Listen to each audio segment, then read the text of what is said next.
Plusieurs fois en grandissant, j'ai entendu des personnes dire, on est en train de, il faudrait seulement qu'on vende le pays et puis qu'on parte, je ne sais pas moi où, ou certaines personnes disent qu'il y a tel politicien ou tel autre politicien qui est en train de vendre le pays. Moi, je n'ai jamais réellement su ce que ça voulait dire, jusqu'à dernièrement. Alors, qu'est-ce que j'ai découvert dernièrement? Dernièrement, j'ai appris des sources sûres qu'il y avait une affaire où un ministre d'une province a essayé de liquider ou a vendu 42 000 hectares. Je dis bien 42 000 hectares. Ça veut dire 42000 hectares à une entreprise pour la maudite somme de 500 000 $. Pour vous mettre ça en perspective, hein, il y a des maisons à Kinshasa, à Lubumbashi, qui n'ont même pas la taille d'un seul hectare, qui se vendent à 500 000 $ ou plus.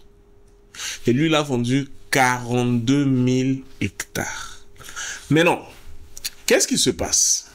Quand ils vendent ça, ils ont fait une erreur. L'erreur, c'est que, bon, évidemment, en faisant ça, ils ne pouvaient pas organiser quelque chose comme ça et puis s'en sortir. Généralement, quand on ment, il y a toujours des choses qui restent.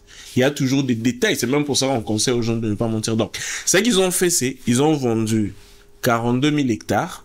Mais comme la loi, en protégeant, pour protéger évidemment les terres et autres, dit que quand il s'agit de 200 hectares ou plus, il faut que le ministre des Affaires foncières signe. Donc, il savait que s'il demande au ministre de signer pour ce dossier-là, le ministre va être regardant, ça va sûrement générer des complications et surtout, eux, ils vont perdre leur butin. Et vous savez qu'est-ce qu'ils font? Voilà ce qu'ils font. Ils divisent ces 42 000 hectares en portions de terre de 200 hectares. Pourquoi 200 hectares? Une fois encore, parce que le conservateur ne peut signer que pour 1 à 200 hectares, ou moins de 1, c'est-à-dire 20 sur 20, 30 sur 30, 40 sur 40. Là, on parle des différentes portions de terre, n'est-ce pas? Donc, ils divisent les 42 000 hectares en portions de 200. Hein? On se comprend, non? Moi, je n'ai jamais réellement su ce que ça voulait dire, jusqu'à dernièrement. Alors, qu'est-ce que j'ai découvert dernièrement? Dernièrement, j'ai appris des sources sûres qu'il y avait une affaire où un ministre d'une province a essayé de liquider ou a vendu 42 000 hectares.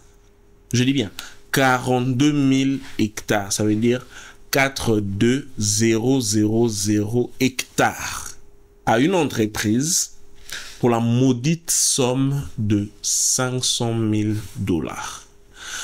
Pour vous mettre ça en perspective, hein, il y a des maisons à Kinshasa, à Lubumbashi, qui n'ont même pas la taille d'un seul hectare, qui se vendent à 500 000 $ ou plus. Et lui, il a vendu 42 000 hectares. Mais non, qu'est-ce qui se passe? Quand ils vendent ça, ils ont fait une erreur. L'erreur, c'est que, bon, évidemment, en faisant ça, ils ne pouvaient pas organiser quelque chose comme ça et puis s'en sortir. Généralement, quand on ment, il y a toujours des choses qui restent. Il y a toujours des détails. C'est même pour ça qu'on conseille aux gens de ne pas mentir.